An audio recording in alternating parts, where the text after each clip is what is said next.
റെക്കോർഡുകളൊന്നും തകർക്കാൻ ഇനി ബാക്കിയില്ല. എല്ലാം അവസാനിച്ചു എന്ന് കരുതുന്നിടത്ത് തൊട്ടടുത്ത സിനിമയുമായി എത്തി ആ റെക്കോർഡുകൾ തകർക്കും. സ്വന്തം റെക്കോർഡുകളോട് തന്നെ മത്സരിച്ച് അവയെ പിന്നിലാക്കുക. പറയുന്നത് മലയാളത്തിൻ്റെ മോഹൻലാലിനെ പറ്റിയാണ്. ഇനിയത് മോഹൻലാലിൻ്റെ മോളിവുഡ് എന്ന് പറഞ്ഞാലും തെറ്റില്ല. കാരണം കേട്ടുകേൾവി മാത്രമായിരുന്ന എന്നെങ്കിലും ഒരു നാൾ മലയാളത്തിനും സാധ്യമാകുമോ എന്ന് കരുതിയ റെക്കോർഡുകളിലേക്ക് മലയാള സിനിമയെ കൈപിടിച്ച് കയറ്റിയത് മോഹൻലാലാണ്. ദി കംപ്ലീറ്റ് ആക്ടർ എന്ന് അദ്ദേഹത്തിലെ അഭിനേതാവിനെ വിശേഷിപ്പിക്കുമ്പോൾ അതിനൊപ്പം മോളിവുഡ് ബോക്സ് ഓഫീസ് കിങ് എന്നുകൂടി ലാലേട്ടനെ വിളിക്കേണ്ടി വരും. മലയാളത്തിന്റെ കിരീടം വയ്ക്കാത്ത രാജാവ്. 2013 ദൃശ്യം എന്ന കൊച്ചു ഫാമിലി ഡ്രാമയായി മോഹൻലാൽ എത്തിയപ്പോൾ മികച്ച സിനിമ എന്ന ലേബലിനൊപ്പം മലയാളത്തിന് തന്റെ ആദ്യ 50 കോടി കൂടി പിറക്കുകയായിരുന്നു. മാസങ്ങൾ നീണ്ടുനിന്ന ടിക്കറ്റ് പ്രഷർ, വാർത്തകളിൽ ഉൾപ്പെടെ ചർച്ചകൾ, തകർന്നു വീണ റെക്കോർഡുകൾ. ദൃശ്യം ഒരു തുടക്കം മാത്രമായിരുന്നു. ഒരു മോഹൻലാൽ സിനിമയ്ക്ക് പോസിറ്റീവ് റെസ്പോൺസ് വന്നാൽ എന്താണ് സംഭവിക്കുക എന്ന് പിന്നീട് മലയാള സിനിമ അറിഞ്ഞു. 2016 ഒക്ടോബർ 7 ദൃശ്യത്തിന്റെ റെക്കോർഡ് തകർക്കാൻ മറ്റൊരാൾ അവതരിച്ചു. പുലിയൂരുകാരുടെ സ്വന്തം പുലിമുരുകൻ.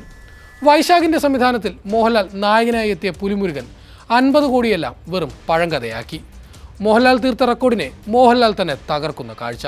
കൃത്യം 30 ദിവസത്തിനുള്ളിൽ തമിഴിനും തെലുങ്കിനും ബോളിവുഡിനും മാത്രം അവകാശപ്പെട്ടിരുന്ന 100 കോടിയിലേക്ക് രാജകീയമായി മോഹൻലാൽ എൻട്രി നടത്തി.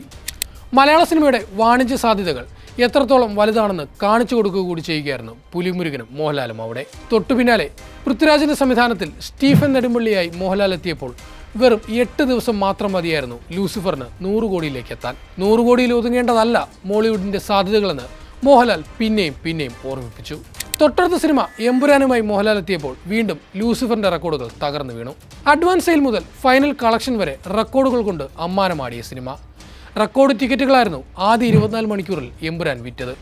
ഒപ്പം മലയാളത്തിൽ ഒരു സിനിമ ആദ്യ ദിനം നേടുന്ന ഏറ്റവും ഉയർന്ന കളക്ഷൻ റെക്കോർഡും മോഹൻലാൽ സ്വന്തം പേരിലാക്കി. അതുവരെ ദളപതി വിജയ് കൈയടക്കി വെച്ചിരുന്ന റെക്കോർഡ് 14 കോടിയുമായി മോഹൻലാൽ അങ്ങ് തൂക്കി. പിന്നാലെ വെറും 2 ദിവസം കൊണ്ട് 100 കോടി ക്ലബിലെത്തി അവിടെയും മോഹൻലാലും എമ്പുരാനും ചരിത്രം രചിച്ചു. 100 കടന്ന് 200 കോടി വരെ എമ്പുരാന്റെ യാത്ര നീണ്ടു. എന്നാൽ എമ്പുരാന്റെ റെക്കോർഡിനെ വെറും 2 മാസങ്ങൾക്കിപ്പുറം മോഹൻലാൽ തന്നെ തിരുത്തി. കേരളത്തിൽ നിന്ന് ഒരു സിനിമ എന്നെങ്കിലും 100 കോടി ഷെയർ നേടുമോ എന്ന ചോദ്യങ്ങൾ പലയാവർത്തി ഉയർന്നപ്പോൾ അവിടെയും മറുപടി നൽകാൻ മോഹൻലാൽ തന്നെ അവതരിക്കേണ്ടി വന്നു.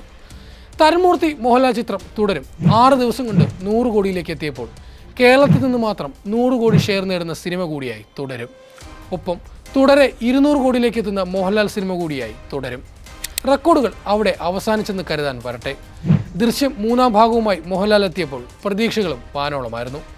ആ പ്രതീക്ഷകൾക്ക് ഒരു കോട്ടവും തട്ടാതെ മോഹൻലാൽ കാത്തു സൂക്ഷിച്ചു എന്ന് വേണം പറയാൻ. കാരണം പുറത്തിറങ്ങി 3 ദിവസങ്ങൾ കൊണ്ട് 100 കോടിയിലെത്തിയ ദൃശ്യം 3ക്ക് 200 കോടിയിലെത്താൻ എടുത്തത് വെറും 7 ദിവസം മാത്രമാണ്. തിയേറ്ററുകളിലെങ്ങും നിറഞ്ഞ സദസ്സിൽ പ്രദർശനം തുടരുന്ന സിനിമ വൈകാതെ 300 കോടിയിലേക്ക് കടക്കുമെന്നാണ് എല്ലാവരുടെയും പ്രതീക്ഷ. ഇതോടെ 3 200 കോടി സിനിമകൾ സ്വന്തം പേരിലുള്ള മലയാളത്തിലെ ഏക നടനായി മോഹൻലാൽ മാറി. സിനിമയും കഥ പറച്ചിൽ രീതിയുമെല്ലാം മാറി. പുതിയ താരോദയങ്ങളുണ്ടായി. എന്നാലും മലയാളത്തിൻ്റെ മോഹൻലാൽ ഒരു നല്ല സിനിമയുമായി എത്തിയാൽ തകർന്നു വീഴാവുന്ന റെക്കോർഡുകളെ ഇന്ന് മലയാള സിനിമയിലുള്ളൂ. തരുൺമൂർത്തി പറഞ്ഞതുപോലെ ആ പഴയ ആർജവത്തോടെ ലാലേട്ടൻ്റെ സ്ലീപ്പർ സെല്ലുകൾ ഉണർന്നിരിക്കുകയാണ്. ഇനിയും റെക്കോർഡുകളേറെ താണ്ടാൻ മോളിവുഡിന് ബാക്കിയുണ്ട്. അവയുടെ എല്ലാം മുൻപിൽ നെഞ്ചും വിരിച്ച് മോഹൻലാൽ ഉണ്ടാകട്ടെ എന്ന് പ്രതീക്ഷിക്കാം.